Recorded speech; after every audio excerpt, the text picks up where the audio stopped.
It's been a tough year for recyclers. Experts say low oil prices are making the production of plastic cheaper, causing a drop in plastic recycling. This in turn has had an impact on the price of recycled material. And to make matters worse, the lack of a formal collection system in South Africa is leading to an inferior quality of recyclable plastics. Thousands of the country's waste pickers are now feeling the pinch.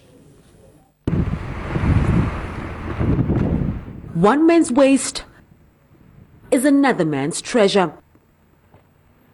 40-year-old Zondi Makalela knows this all too well.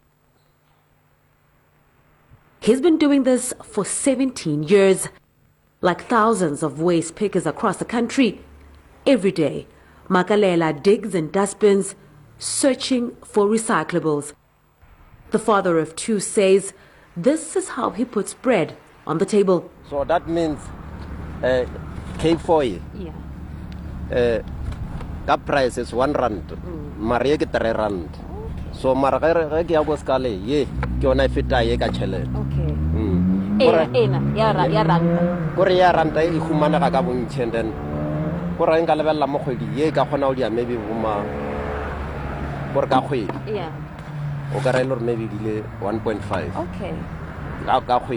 And then ye Ogarelor I have to tell my 400 rand. Okay. The recycling industry employs over 6,000 people, but close to 50,000 informal recyclers around the country make a living from what we throw away. Now their livelihood is under threat. The whole plastics industry is suffering. It's under a huge stress. There's less and less demand and more pressures building up against plastic. The price of the crude oil and the polymers that had come down obviously have an impact on the price of recycled material as well. Hence it has an impact on the economy and recycling overall as well. That will have an impact on the collectors and waste pickers. Plastics SA says it's not just all prices. The lack of a formal recycling system in the country adds to the inconsistent quality of recyclable plastic. Chemical recycling is where you take the waste, you will wash it, because you need to understand in South Africa we don't have separation at source facilities where households separate the recyclables into a separate bin that can be collected and sorted. So all our material, or most of the material that we recycle, is coming from landfills. So it's contaminated, it's dirty. So the recyclers will collect that, weigh it, wash it. Government admits that separation at source is not being enforced. The big municipalities in the country have started separation at source, and they are using different models. And as a department, we have used those as case studies in terms of wanting to roll out nationally into other municipalities.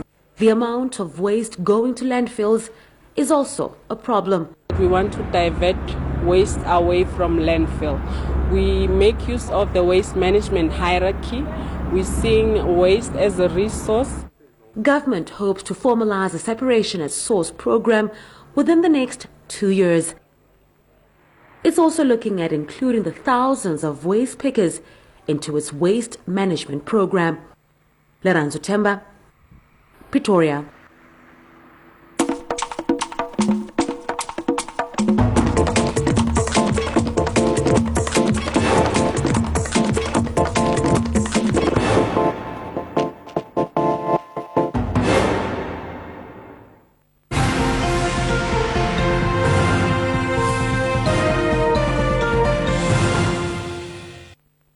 It's 14 minutes to 7 o'clock in business news. Now in morning news today, MTN remains the most valuable brand in an environment dominated by telecoms and financial services.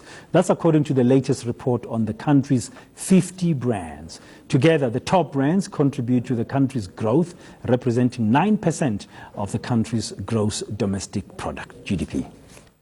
Number 2 is a brand who I think we all either love or sometimes hate, but a fantastic South African brand, and that is Vodacom.